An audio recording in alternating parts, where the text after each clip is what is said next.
Morning, everyone. Welcome to this to the first session on day 3 of the CFO Connect Summit.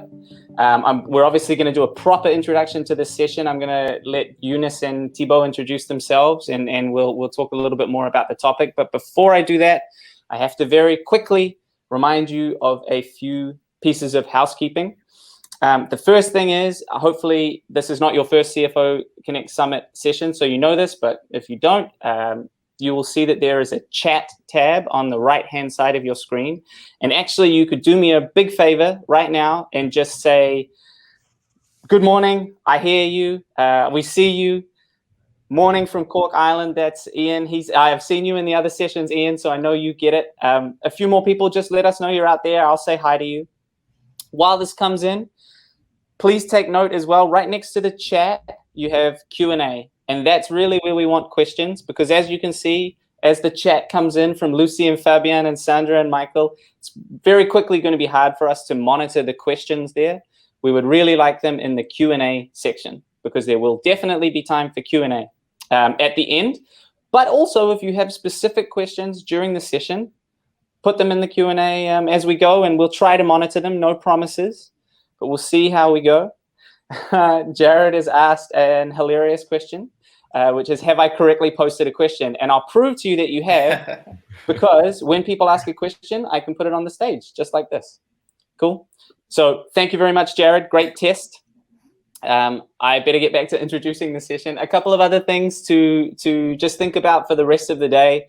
Once the session is done, we have little 10-minute pauses in between our different sessions. Please do navigate around the summit space, visit some of the booths, say hello to the partners, the tools and tech, say hello to each other in the networking space. We're really, really thrilled with how many people have been engaging and enjoying these sessions. And we think that there's a lot more value as well for you to derive from the networking and from meeting some of the tools and tech. So please do take advantage. After today, it will all be gone. Until next time, anyway. Right. It's time to begin the session. As you can see from the title, we are talking about career pivots, how to build an agile finance profile. And before we really get into that, I want to let our two experts introduce themselves so that I stop talking for a little while. So Eunice, I'll let you go first. Yeah, sure. Thank you, Patrick. Hi, Thibaut. Hi, everyone. I'm really happy to be here with you today. I guess since we're going to talk about careers, I can take a little bit more than the usual. Yeah, cool.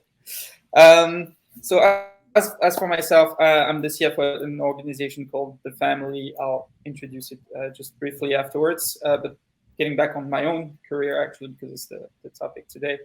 I graduated from business school, HEC in Paris, where I specialized in finance. And I guess that's the starting points, like my first love, or premières amours, as we say in French, were actually into finance. So that's something that's always been somewhere with me. But when I first graduated, I started working at a private equity organization, a very large cap fund called Ardian. It's actually quite famous in Europe. And I didn't spend a very long time there because I realized that I really loved investments, but I didn't really like the very big aspect of it, like doing billion-dollar deals. Perhaps at the time it was because I was a junior and I wanted to have more impact. And I figured that I wanted to be at the other end of the range. And so I started looking into where can I do the same thing, basically investments, but in a very different kind of setup, like with very small companies, and where I can feel that I have an impact with the management team. But you don't actually call it a management team, it's just a bunch of co-founders. And so that's when I discovered The Family, which is the organization I've been working with for the past 7 years, which is a lot in startup years, actually. And so I joined the team. Mostly I was doing deal flow and fundraising, so helping. I'll first introduce The Family. So for those of you who don't know what we do, we're an organization that invests in startup companies, and we also run an acceleration program. So we onboard entrepreneurs very early on in their projects or in their entrepreneurial endeavors, and we help them around all of the issues that they face throughout their early journey. So finding the right product market fit, finding the first 1,000 users or customers of their products and services, hiring the first marketing/sales/engineers, and obviously raising the first, second round is something that we know about. We've been doing this for a long time. We've worked with more than 1,000 startup companies in the past 8 years. We have 200 of them in portfolio. Some actually are very big. We have Payfit in our portfolio, Elgolia companies like that. So that's the family. As for myself, I did a lot of things. So I started with the investing side because that's what I knew. Then I shifted to actually building stuff. So we do a lot of content. That's how we generate applications from entrepreneurs. And I feel that entrepreneurs understand that when you bring value to them, it means that you have something to actually add to the table. And so our content tries to be very educational, not in a patronizing way, but we try to share things that really make sense to the founders and that can help them grow and move forward. And so I started building actually one of those educational ventures that we have within the family, which I thought was interesting because it also gives you a much more down-to-earth, like operational aspects than what I was doing previously. I did this for a couple of years, and then the CFO, who was the CFO at the family, decided to leave.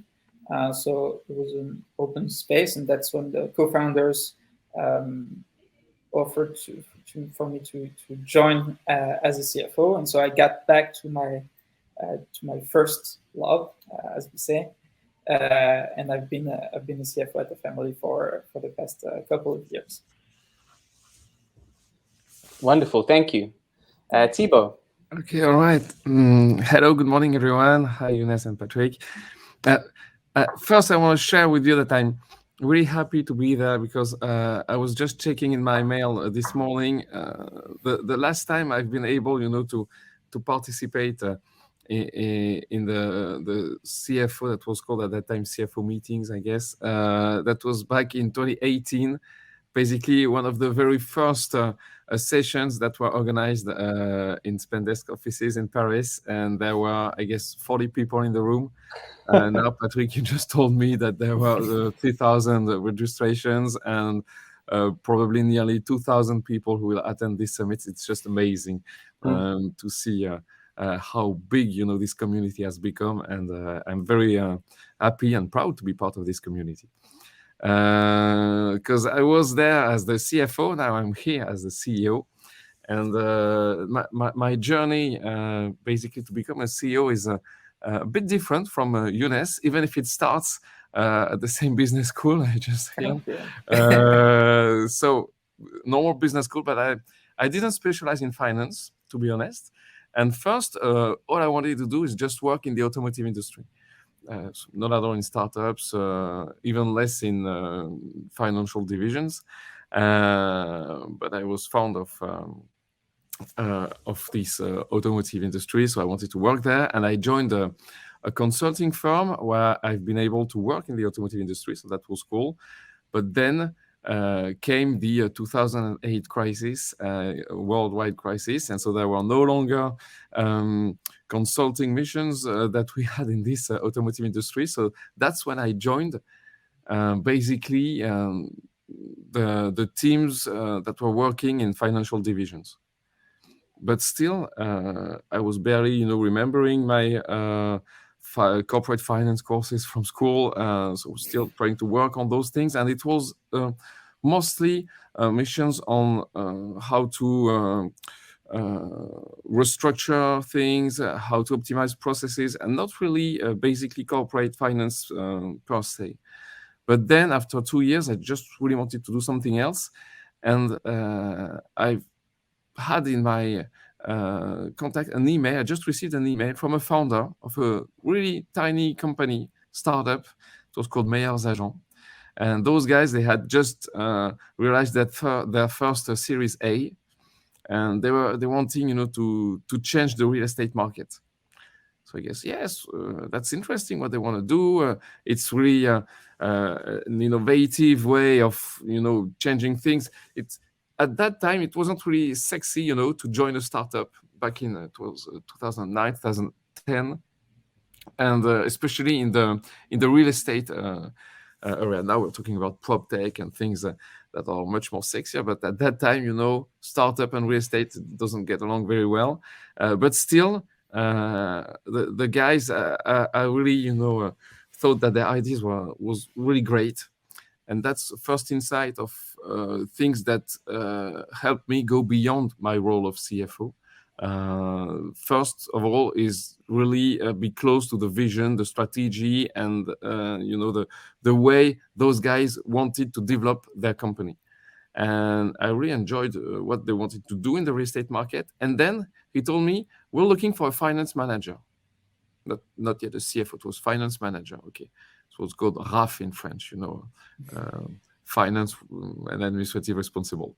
I said, all right, guys, but you know that I've never done any corporate finance in my life, nor worked for a big four, a company that would give me the proper skills maybe to do this job.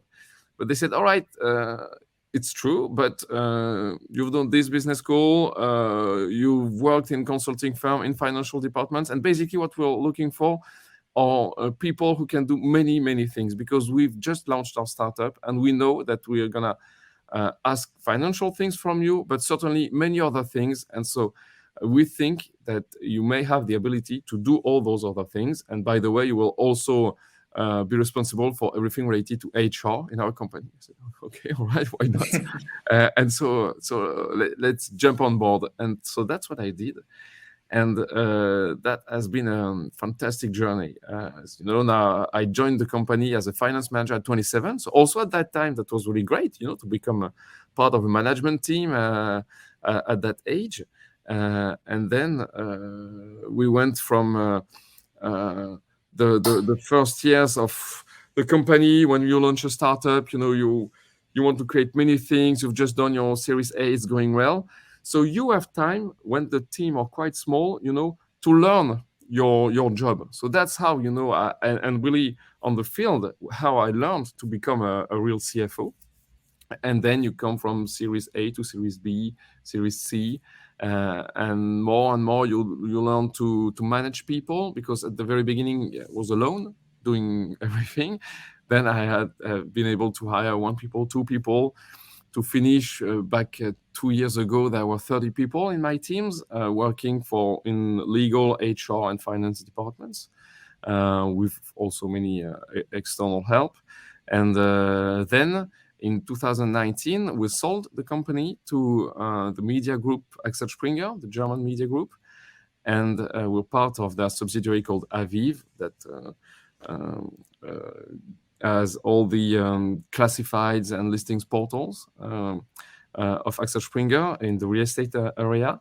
And then the founders decided to leave, like I guess many of them, once they've sold their company. And that's when I thought that either could do the same, just leaving the company with my friends, the founders who had, of course, become very close friends, or maybe try to change career and do something that for a few years, a couple of years back, I really wanted to try, is become a general manager, and in that particular case, the CEO of the company.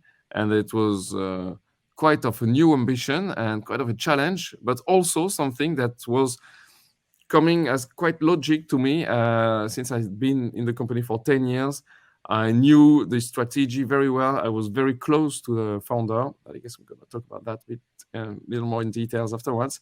And that's when, even if there were other candidates, internal and external, I've been chosen by Axel Springer to become the CEO of Meilleurs Agents.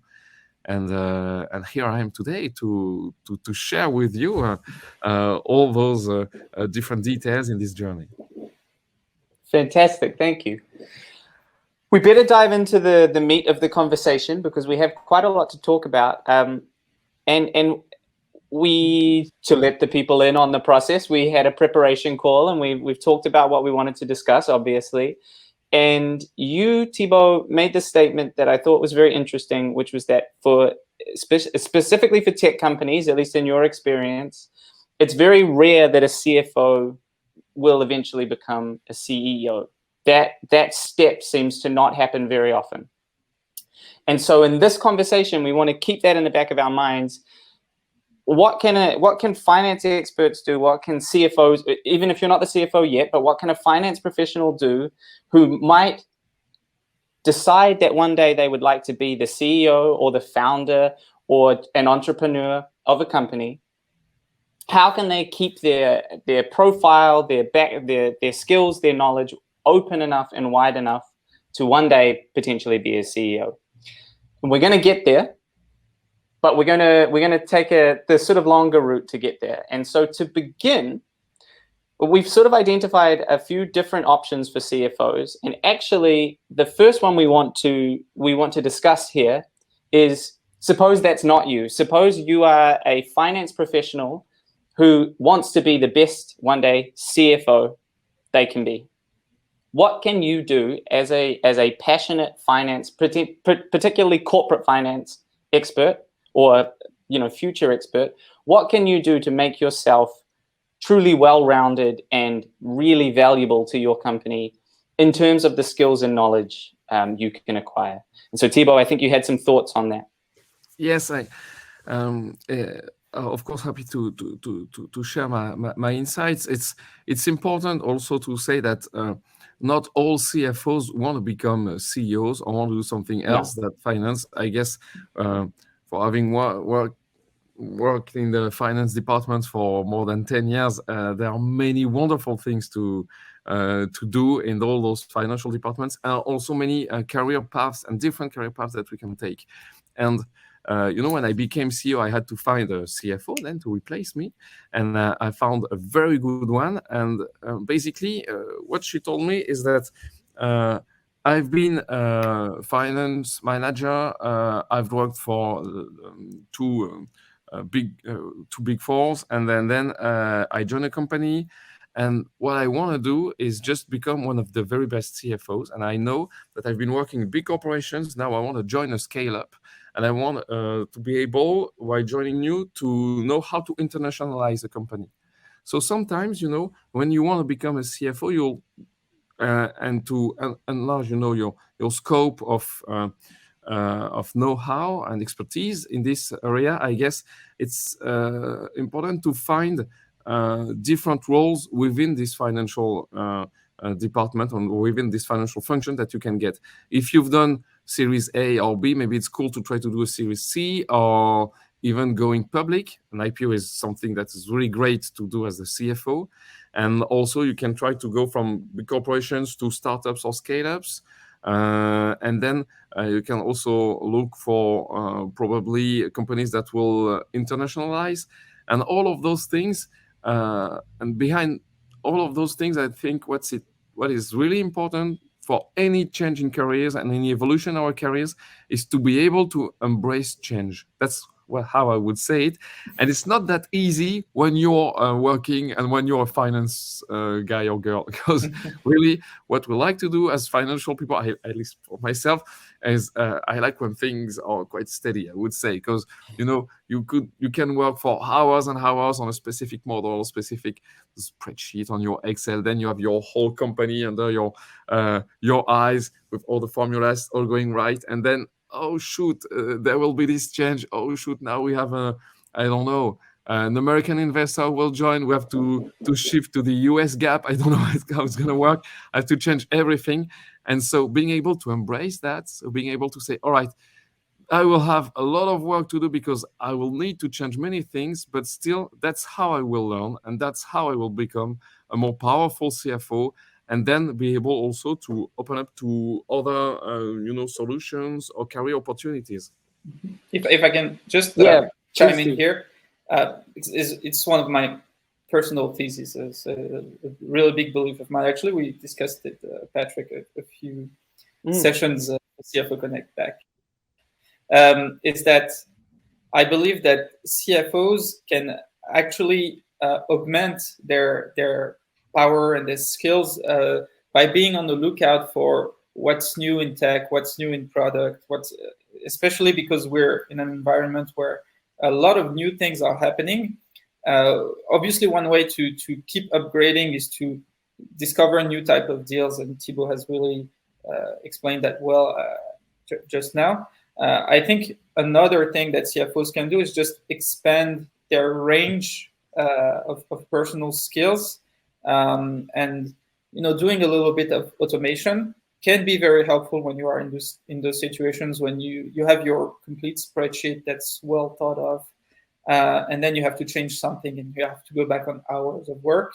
Whereas sometimes if you use a different tool, or if you had been looking at what just came out recently on the market, or if you had been talking to more engineer kind of positions, then you'd have a mind that's wrapped around the formulas and the code, and you have an automation mind that can be very useful.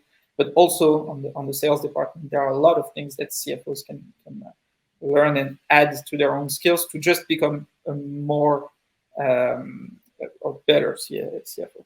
That's my 2 cents on this part. And I just wanted to add, because you mentioned, Thibaut, change being a very important kind of catalyst for all of this. Later today, there is a session on crisis and change management in the finance position or as a CFO. Obviously, there'll be a lot of discussion of COVID, but I think more generally tips and tricks, or maybe not tips and tricks, but strategy around change management. So it sounds like we highly recommend people attend that session. To turn to you now, Eunice, another concept or another idea that we discussed was consulting as a way that might allow someone who's passionate about finance, maybe about building finance teams and about finance at a certain stage of company, to keep renewing and refreshing those skills while also essentially being an entrepreneur and running their own company themselves. That's absolutely true. And it's something that I get to observe quite a lot because we work with very early stage companies. And always comes a time when founders ask, okay, when should I hire a CFO or a full-time person just taking care of the finance side? And it's never really easy to determine at which point it's important to have an in-house person. But what is sure is that from the moment you raise a little bit of money, let's say a big seed round, until the moment where you are post Series A, approaching Series B, and it's obvious that you need a CFO, when you're in the middle, it's essential to have someone drive the financial part of your business. And very often you can rely on external help to do that. And the people that are those external consultants quite often come from finance backgrounds, and they have been doing that from within a team. They have gone through Series A, Series B at several companies, and then they decided to start up their own business, which is actually a consulting business. But you get to talk to clients, hire your own team in-house to work on the different cases that you're working with, expand. So it's a very entrepreneurial journey, I would say, but you get to retain all of your finance skills, expand them, replicate them, and you see a lot of very different cases because you move from industry to industry, and you have to be very agile in the way that you approach. It's not like you're taking care of the finances of a single business, but you get to work on multiple and in the capacity of an almost CFO.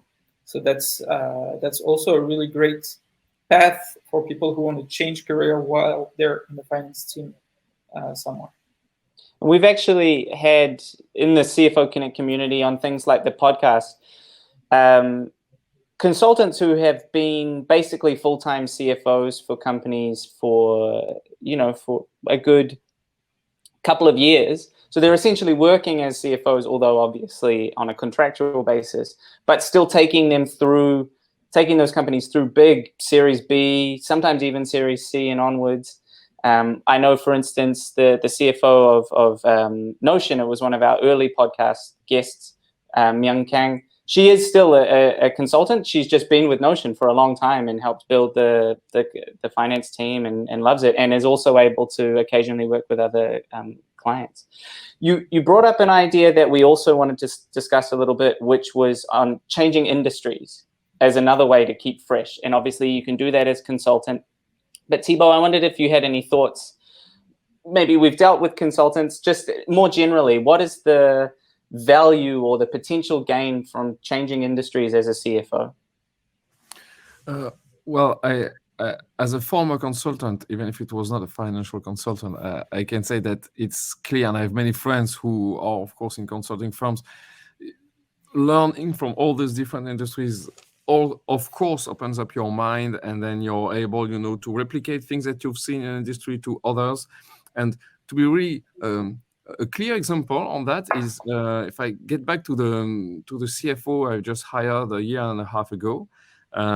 She came from a completely different industry, in even a completely different structure in terms of organization.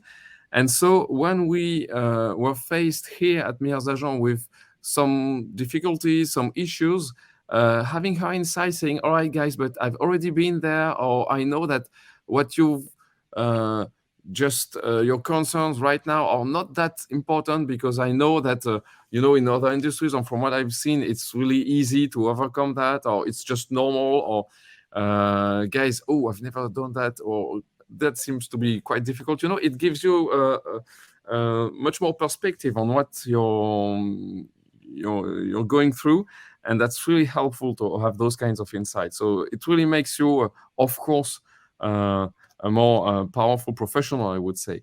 But I know that, and I would say, I spent the last almost 12 years at Meilleurs Agents. So it's of the utmost importance for me to be able to surround myself and to hire people of different backgrounds, especially to be able to compensate for this lack of, I would say, personal know-how of all those different industries that I went to. I also wanted to get back on what Younes said, saying it's important when you're a CFO of a startup or scale-up, you can create your consulting firm. This is an evolution or a change in your career that you can make. But for the most junior people who maybe attend this summit, who are here today, it's also an opportunity for you. If you are, for instance, a junior guy in your consulting firm, in the Big Four, or in a big corporation, that you can also join those kind of companies that will give you, the ability to become a junior finance manager, or even a CFO of a small company, as a consultant. Then it will be a step for you towards a job, or a proper job of CFO in those startups, in those scale-ups, once they get bigger. And that's also, a career path that you can take, joining those small consulting firms created by former CFOs who have a lot of experience to share with you. And then it's also a way for you to join startups and scale-ups as CFOs. All right, let's keep moving, because we want to get to I don't know. I don't want to speak for everybody, but I'm sure a lot of people will be interested. A lot of the audience will be interested in that journey to CEO. So maybe here's a question for you, Thibaut. You've explained your journey, finance manager, CFO, CEO.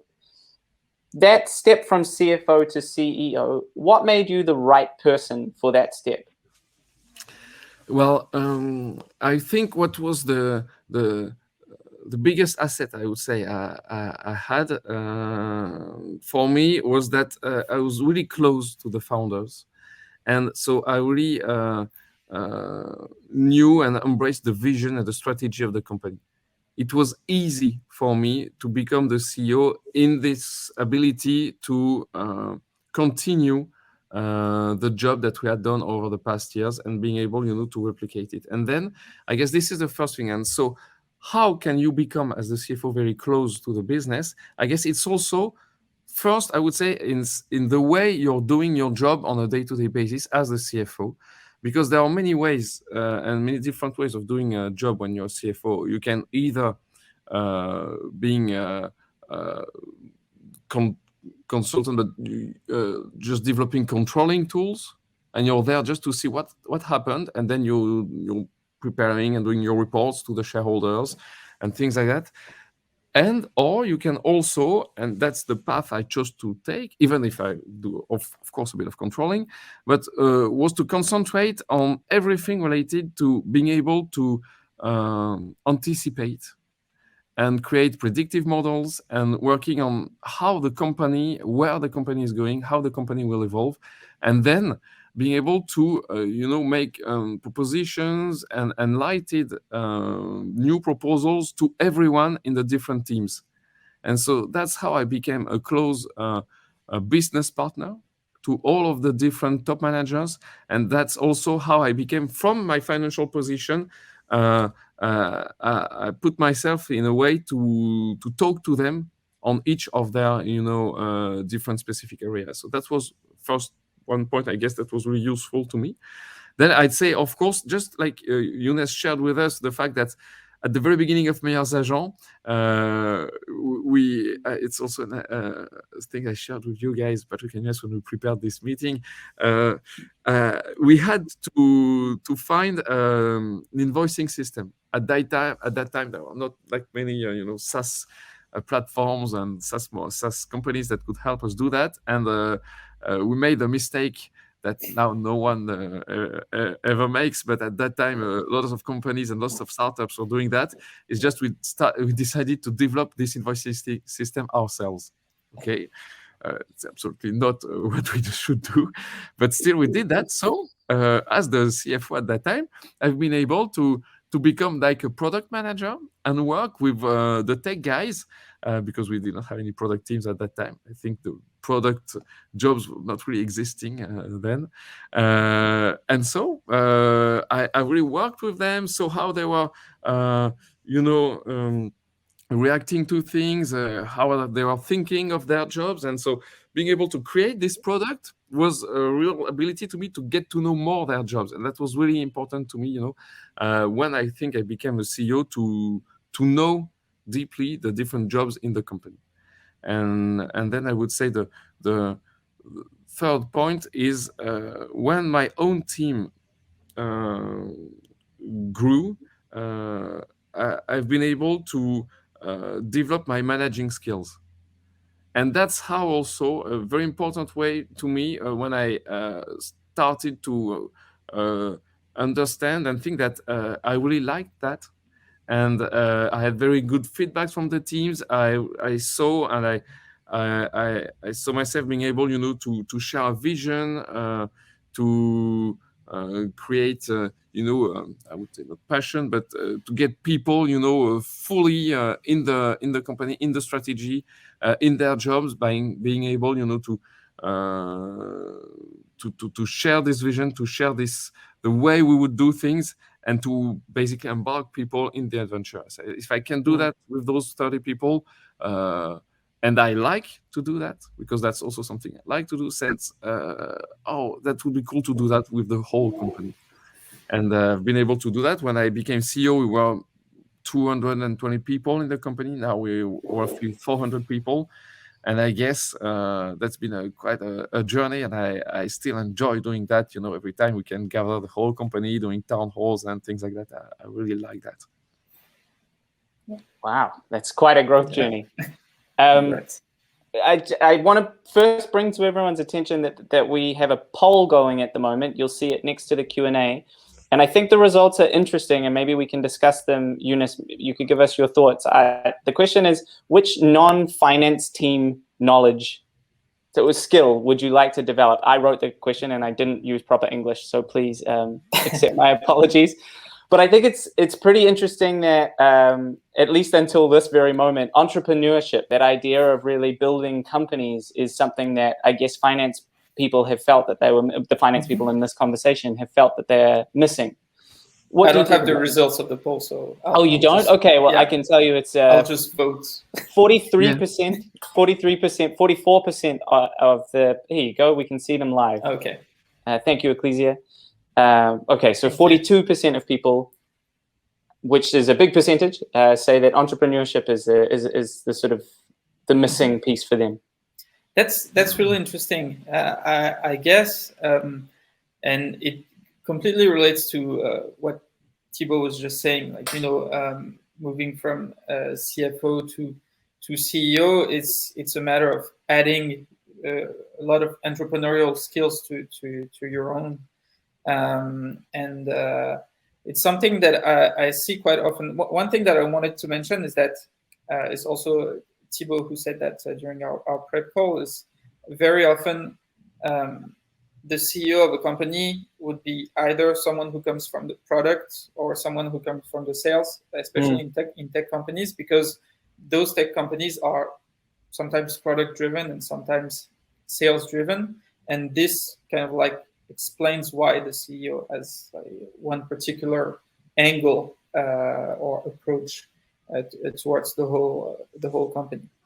But sometimes you can be like, if you're building a fintech, you're doing banking, you're doing payments, it would make a lot of sense for you to consider that the CFO could be or become the next CEO, because the financial side of the business is actually the core of the operations, and the CFO has this like great insight into the company. So that's just one thing that I wanted to mention. Now, coming back on the poll, or to the poll, I think it is fairly frequent for CFOs as well to want to start their own thing afterwards, because you're in a position where you get to observe everything in the company, and that's something that I really like. Is or if you try to gain a lot of insights, and I really like what you said, Thibaut, about being in the controlling position is one thing, and then also trying to be a little more strategic and trying to anticipate is something that I like about my position as a CFO. Is I get to try and work out things like, okay, we did spend that much on this one event, but how much results did it yield in the end? And you just get to ask a lot of questions, and you have the data at hand to kind of like find out whether your intuitions about the business are good or not. And that's exciting. And this is also what makes a good entrepreneur, is like to have a lot of intuitions and then use data, use a lot of things to turn them into actions. And if as a CFO you have that kind of like inner flame burning where you're asking a lot of questions and tons of stuff about the business all the time, then it's pretty sure that you would make a good entrepreneur. And so you'd have to add a range of new skills to the skills that you already have. Being curious about things, I would say, yes. Or stay curious. Yeah. Well, so sort of on more or less on that topic, we have a question here from Abby. The question is directed at Eunice. We'll start with Eunice, but Thibaut, I'm sure you'll have thoughts on this as well. Basically, which new skills do you use now as CFO compared with the ones you needed in more junior roles? I think the most obvious one is the management. And Thibaut, you mentioned that, but when you're a junior, you're super happy when you do things yourself. My model is great. My whatever that I've been working on is great. It worked super well, and it's good to be proud of what you're doing and to keep expanding your skills on very operational things. But I guess being in an executive position also means that you will trust people to do that, and your job is to bring them up to speed on the different topics that the company requires, and to do that in a very human way. Try and understand where everyone has room for improvement, what everyone is good at, and basically you're like a coach, and you try to put the people in the right in the right mindset first, and then in the right position to actually be able to deliver the best as an organization, and also that people feel that they're in a good environment where they can grow. That's something that's really important to me. So that's the number one thing. Perhaps the second is that you get more into let's say governance questions when you're in an executive position. It's also part of your job to look at things very from a high perspective and say, I think that we'll take this decision, or I think we should take this decision. So decision making is much more important as a skill when you access the CFO position, because you get to see all of the moving parts at one in the business, and sometimes when you're more junior, you lack an angle, or you have your own approach that is biased by your finance background and your finance skills, which is absolutely normal. But then one of the things that you have to do is consider all of the moving parts at once. And yeah, those are, I believe, the main changes. Yeah, I fully agree with Younes, and so that's a real difference, And so, as a CFO, when you become a CFO, it's also important to accept not to know everything very deeply, and that's very and sometimes complicated when you have a financial background, because you want to know everything. You want to go in the very little details, because that's what you did probably as a junior in this role. So then, being able to have this overview and saying it's okay not to know everything, but the key then, when you become a CFO, is also to surround yourself with the very good people, and with the people who will have the know-how, who will be able to go really deep in all of their specific areas of expertise, and then people who will be able, to summarize them properly to you, so that you can have this big picture, and then you can, mix all those insights together to become the CFO you need to be. Fantastic. Let's move on to the next question. As a young financial manager, what are your tips for staying ahead of the learning curve? That's from Fabian.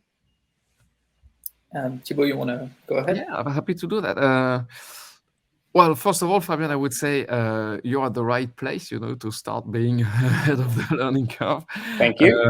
And I would say take part of summits like this one is really important. Being part of a community, talking to your peers, that's really, really important. That will help me many times. So in this community of the CFO Connect, but also beyond that, and when you'll get to have lunch with other CFOs, and then people you can call very quickly when you have a difficulty. It's really important to do that.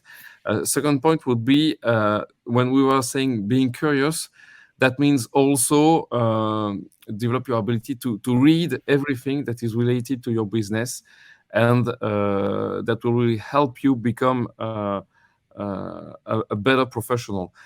I have one example I can share with you about that. Is it was like 3 years ago when we started the process of the selling of the company. I hired a junior guy in my team, and very close to him, and I said, all right, now, no, it was before that. It was back in 2015, basically. So it was for Series C. But now we've become a SaaS company. What? A SaaS company? All right, I'm going to explain to you what it is. I know everyone is smiling right now, but at that time it was quite new, especially in France. I said, all right, I want to do a proper round, but still, I guess for a SaaS company, there should be KPIs, there should be things that would really be able to benchmark us and to see, okay, do we have very good KPIs? Where are we? What can we show to the potential investors? The things that we're doing to improve those KPIs. But first, we should say, okay, what is a SaaS company and how can we drive a SaaS company? So we spent, and he spent basically his first 2 months in the company reading everything he could find, especially coming from the US, on SaaS companies. And then being able to say, all right, those are the KPIs that are really important when you're a SaaS company. And so that's when we discovered everything related to, of course, how you compute CAC on LTV, the net retention rate, the rule of 40%, well, everything that you know by heart right now. And we finally ended up creating a dashboard with all those KPIs saying, all right, here is where we are today, with, of course, knowing and being able to answer how we compute those KPIs. And hopefully, most of them were really, really good when we could able to compare them and to have the proper benchmarks. And that was really mind-blowing for all the investors we met during this round. That was just amazing. And so we were clearly ahead of the other decks that the guys were seeing, thanks to this dashboard, thanks to our ability, our willingness, to learn and to look in other markets and to look, okay, how can we be better professionals and how can we improve what we do today and not only present a proper P&L, normal forecast, but go beyond that. That was really helpful. I fully agree with what Thibaut just said. The very first thing is that obviously it's true. Attending summits like this one, attending events for CFOs, chatting to your peers puts you automatically ahead of 90% of the people who do not take the time to research, to chat to other people about what they do as a CFO and how they expand their skills. So it's a very good kind of like decision to make, to read the content, research, and attend events like this one. One thing that I like to do, for instance, is I like to challenge myself. And so when I became a CFO, I said, okay, I will write a newsletter for CFOs.